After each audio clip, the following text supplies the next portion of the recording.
Hey guys, welcome back. I hope you are having an amazing day. Let's get right into the stories. The first one is a pro-revenge story. I used to work at a regional medical center's data center in the network support team. We were stationed 24/7 in a room next to the server racks, monitoring systems, swapping backup tapes, and handling basic maintenance tasks. It wasn't exactly cutting-edge stuff. While it was technically an IT role, we had colleagues who had been there since the days of dot matrix printers and mainframe terminals. The technologies were so niche and outdated that the position had become a dead-end job, and because some employees lacked technical skills, we were all restricted to the bare minimum responsibilities. Our so-called network operations center couldn't even access the actual network equipment. Enter Megan, obviously not her real name, my new supervisor who embodied the Karen archetype. She had clocked over 2 decades at the center, rising through the ranks solely due to seniority. Megan was a textbook narcissist and one of the most unpleasant individuals I've ever encountered. After our center merged with another facility, Megan got demoted to shift lead, forced to work the rotation with us plebs. She was utterly incompetent, and our duties dwindled to next to nothing since Megan couldn't handle real problems.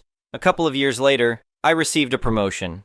On my first day in the new role, Megan looked me dead in the eye and sneered, "You'll fail."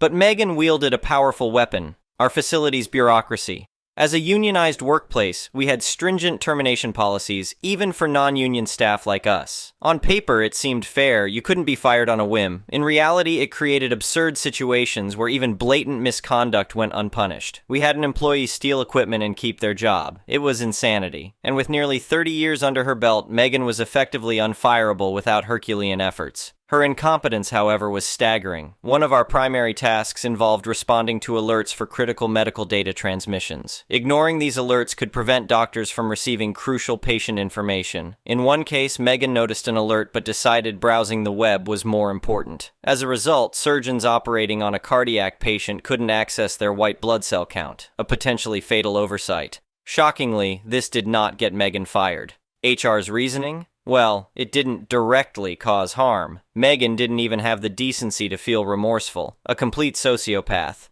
As a staunch worker advocate, I understand protecting employee rights, but some jobs demand absolute accountability. Megan had to go. I meticulously documented every mishap, creating a paper trail for the progressive disciplinary process. Verbal warning, written warnings, final warning, then termination. A tedious slog, but protocol had to be followed. Except Megan soon learned to game the system. Nearing termination, she would accuse different colleagues of harassment, triggering mandatory investigations that bought her another 6 months, just long enough for the prior warnings to expire and reset the clock. Everyone felt powerless, even executive leadership. Megan was a blight, and the entire IT staff dreaded interacting with her miserable self. With over 20 years until retirement eligibility, she wasn't going anywhere. Until I hatched a plan. I proposed making Network Plus certification a job requirement, rebranding our roles with better titles and substantial raises. It wasn't an unreasonable exam, but I suspected Megan would struggle while the rest of us could pass. We'd gain marketable skills, more engaging work, and a long overdue pay bump. But selling that idea through the bureaucracy took 3 years. Endless meetings, wordsmithing job descriptions, battling the red tape quagmire. The raise was crucial. Simply mandating a test without compensation would provoke a mutiny. Finally, it was approved. I even wrote the certification into my own role, ensuring I'd stay technically proficient and could cover for my team when needed.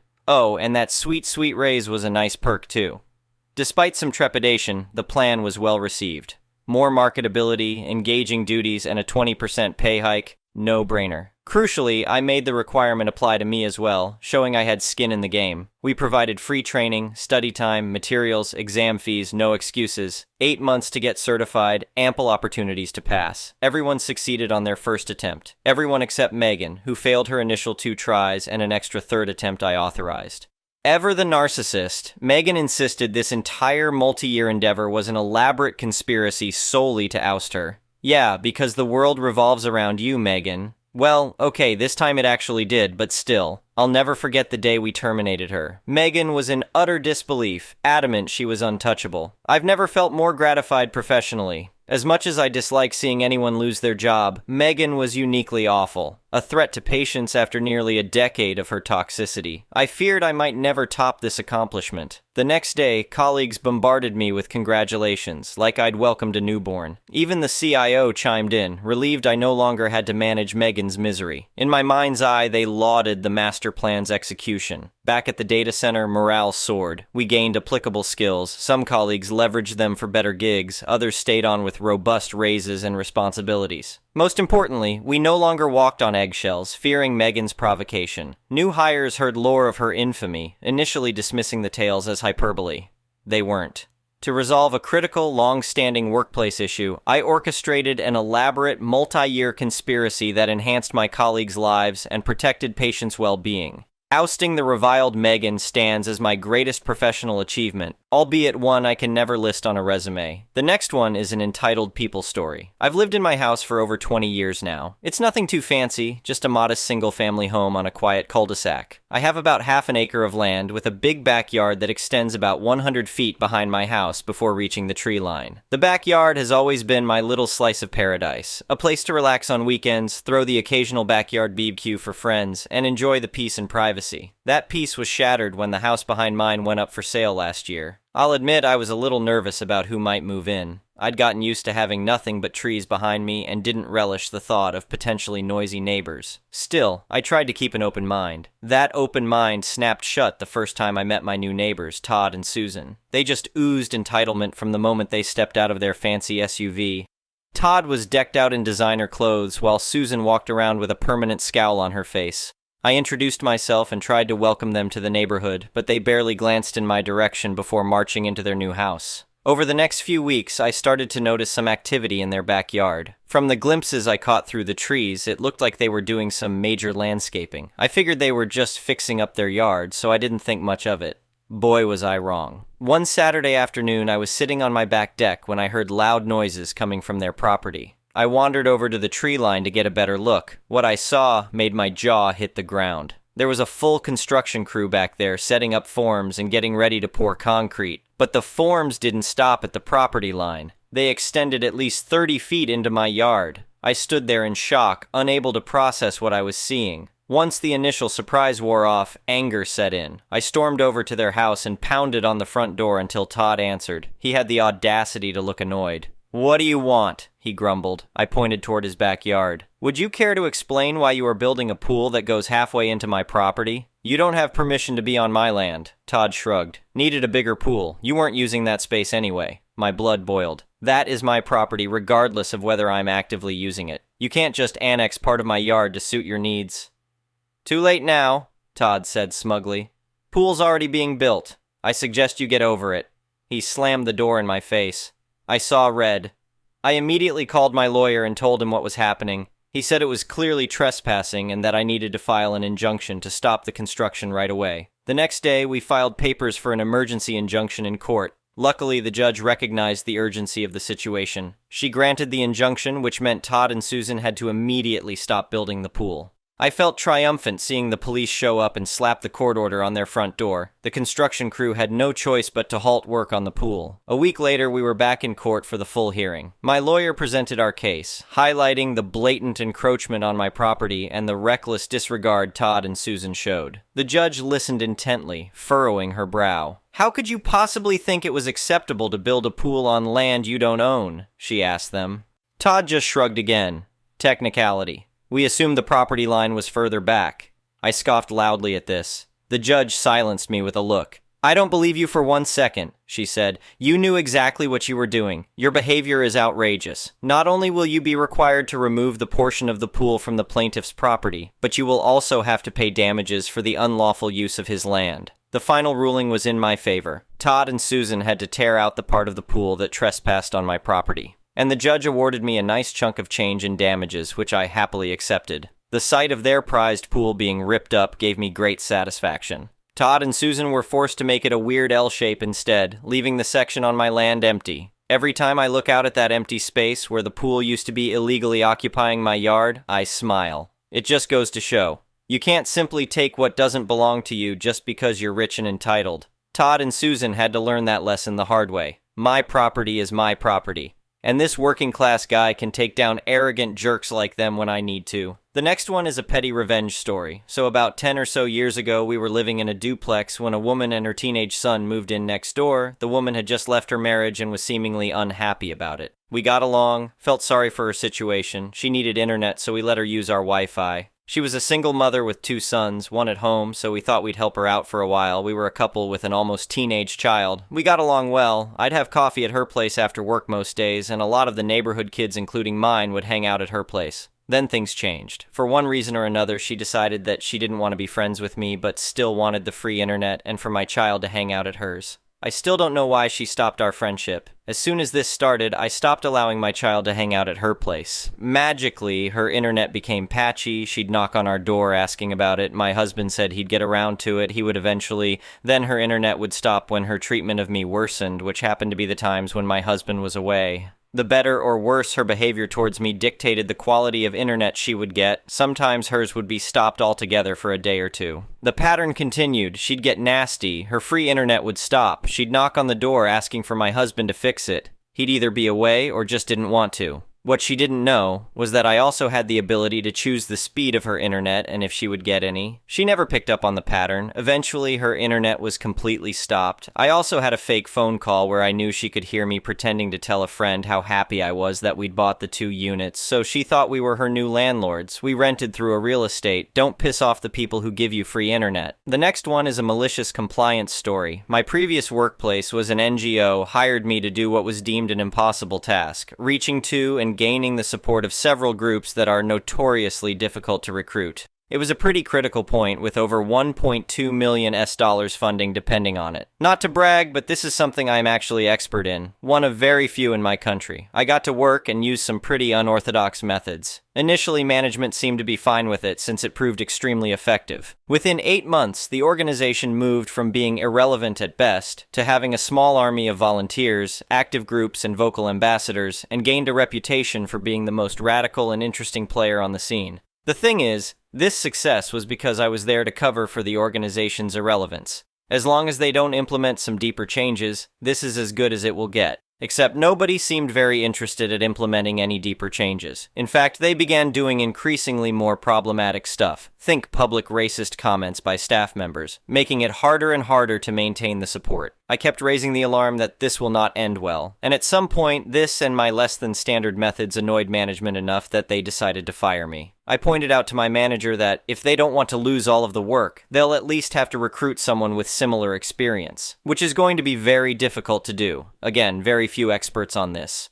In response, my manager demanded that I write down a document for my future replacement, and specifically, that I make it so a person with absolutely zero previous knowledge could understand it. I ended my employment there in September, but stayed in touch with some of my former crew.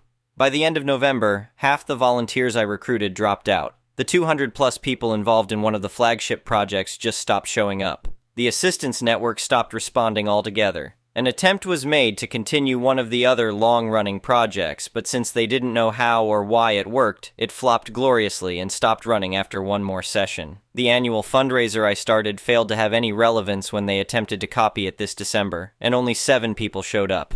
3 of the groups decided to exit and operate under a different host, after also going public about the management being both out of touch and abusive. Oh, as of today, it seems like they lost the $1.2 million funding too. The next one is an entitled people story. Man, I am still trying to process an exchange I had this morning. I was sitting on my balcony having breakfast, and there was this woman I've never spoken to walking her dog. We don't know her, but my roommate and I see her down there pretty much every day. She's around our age, I would guess, so either in her 30s like us, or maybe in her 40s. We've never exchanged so much as a hello up to this point. Now, I really like my apartment complex. It's cute and pleasant to walk around, and the only thing that really sucks is when people don't clean up after their dogs. It's so freaking gross, and I hate when people don't do it. You're a grown-up who made a choice to have a pet. That comes with responsibilities that you have to keep up with. Most people around here do clean up after their dogs that I've seen, so we know it's just a few rotten eggs. If I see people who don't look like they're doing it, I call them out, which I know comes with risks, but come on, people. The response is sometimes defensive, sometimes a bit of twisting the truth like, oh, I was just going to, but they all know that they should be doing it. Anyway, this woman has her dog right by our balcony, and my friend and I were just chatting until I noticed the woman walking away without cleaning it up. So I said, in a tone more polite than the situation probably merited, "Excuse me, are you going to clean up after your dog?" And she says in this snide, snotty voice, "No, I'm good, thanks." I immediately burst out laughing, though not the good-humored kind, because I couldn't believe the audacity. I said, "Wow, that's really pathetic." Which apparently is more than she'd expected me to do, because she came marching back. I have to imagine most people don't call this woman out. For her to have that kind of immediate vitriol makes me think she's kind of spoiled just in general and was angry I'd embarrassed her. But she clearly knew I was right because she had to come back and double down. So she comes running at us with this kindergarten logic and goes, "I'm not the only one who doesn't clean up after my dog. Lots of people don't clean up after their dogs." And I was like, "So? How does that absolve you of adding to the problem?" She keeps going on about how other people do it too, so I said, "Cool, then give me their names. Let's have a list, because I don't see any of them right now." And she's like, "Open your eyes and figure it out for yourself." I was like, "That's what I'm doing right now." She keeps shouting that she doesn't have to do anything she doesn't want to, and she doesn't care what I think, so I was like, holy crap, I have never met such an entitled person. It's insane to me that you're getting this angry over someone expecting basic decency out of you. And she says, "No, you're entitled." I burst out laughing again and said, "I clean up after my animals. Me telling you I don't appreciate you leaving messes on our shared property doesn't make me entitled. You're a grown-ass woman who knew what responsibilities she'd have when she got a pet. There are tons of other people who don't want to see your dog's crap. You're not the main character." At this point, I feel like this woman has never been confronted beyond her first snarky response. And I have a bubbly and friendly tone normally, so she probably had expected to have scared me or shocked me into silence with that callous initial reaction, because she is practically melting down, trying to upset me while my friend and I laughed. She gave me a snarky, "Have a nice day," and I wished her the same in an equal tone, then she waddled off. And no, that's not me calling her fat. She was actually really fit. She just walks in a very exaggerated, cartoonish way like Jessica Rabbit or some crap. I thought she was doing it to be snarky, but my friend said she just always walks like that. We took a short video of her, sadly not of the incident itself, as we had to go grab our phones, and I plan to take it to the front office just to let them know. It's only step one. I doubt anything will be done with just this, but this has been driving me crazy, and I'm ready to start holding rude people accountable. Fortunately, I can use the corporate offices if the people here don't start to put pressure on people who are blatantly breaking their lease. It's right in there that you have to clean up after your animals. I'm not trying to get anyone evicted, but I'm hoping she at least feels the pressure to act like a grown-up and take care of her pets. Like, I wouldn't cry if she got a fine or something. Seriously though, it's painful to me that people like this even exist. She was so confident that she was somehow in the right that she didn't even try to lie about it. Like, woman, you aren't 12. The other people do it argument isn't gonna hold up in court, LMAO. The next one is an entitled parent's story. For a bit of background, I, 24M, am half deaf on my left side due to a birth defect. I also have a misshaped ear due to a combination of birth defects and surgeries to repair it. When I got a bit older, I started wearing a prosthetic ear on that side to cover it up. It wasn't perfect, but it looked better than what I originally had. Unfortunately though, these types of prosthetics don't last forever and have to be replaced every so often as the colors begin to fade and it tears around the edges. It is removable. I was due for a new one and was just waiting on my insurance to approve it before they prosthetist would send it to me. For the actual story, I was working in a pediatric emergency room at the time and had just received an order to perform an EKG on a roughly 10-year-old patient. When I walked into the room and began to introduce myself to the family, mom, dad, and the patient, the mother looked up at me and gasped. I was taken aback and asked her what was wrong. She told me, "Your ear is really freaking me out. Is it supposed to be some kind of Halloween costume or something? It seems inappropriate for a children's hospital." Mind you, it was only October 2nd or 3rd. I explained to her that I had a disability for which I wear a prosthetic. Shen then asked me to take it off because it is making me uncomfortable. I politely declined because it's held on by medical glue and not so easy to take on and off. I proceeded to do my job and perform the EKG, but throughout the procedure, the father decided to repeatedly probe me for personal information, asking me things like, "Are you sure you're qualified to do this? And how long did you go to school before this job?" I answered his questions, but could very obviously tell that he was insinuating I was mentally disabled and shouldn't be working in this field. I finished the procedure as quickly as I could and left, not saying anything to the parents, but did wish the child well. I gave the report to the beside nurse and asked her not to call me for this patient unless they absolutely needed to. I kept my mouth shut at the time, but on retrospect I wish I had spoken up for myself more. Some people just have no respect for those with disabilities. Thank you for watching. I would really appreciate it if you could like the video and subscribe to our channel if you haven't already. We'll see you again tomorrow.